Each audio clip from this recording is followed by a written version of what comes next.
got it. So this is a tutorial on how to make a Celtic brooch because there was nowhere online that actually explained it well. So I just thought I would show everybody because it will save me time.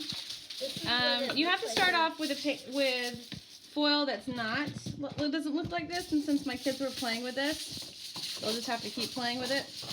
You need a piece that's kind of smooth like this, and you'll see why in a second, to make it look good. Of course, the kids can play with it however they want. So you cut off a piece.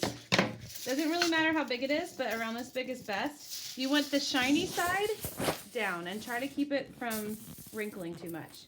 Then you fold it. You need a lid like this. You want it about this size. So fold it. Fold it. Again, it doesn't need to really be exact. It just needs to fit the lid. So I'm going to put it here.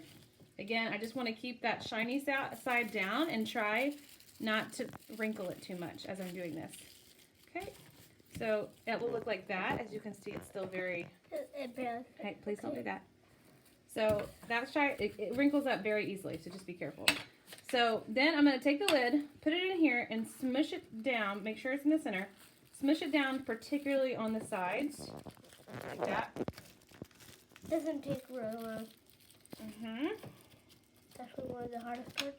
Yep, make sure it's nice like that. And then you're just going to fold it down and kind of push against the side so that it goes back out like that. You'll kind of get a hand of it when you do it. So this is just going to make it a good circle. Okay. Okay, there you go. Then you got to find a little tab piece to pull it out. It shouldn't be too hard. That was the hardest one so far. Okay.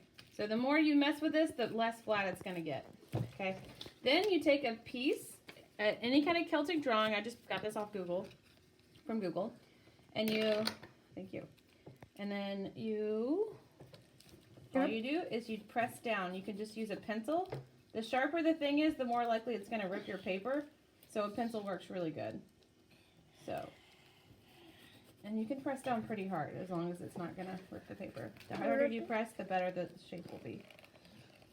I already did that once. You can see what Oh, mine wasn't exactly center, so it's not going to look as good as it. on the table. So my picture isn't as centered as it could be, so it would look better if it wasn't. So that makes a little indent, and then Xander... If you want, you can take a pen. Xander decided to outline his because he said it would look better if it was outlined. You could outline it with a marker.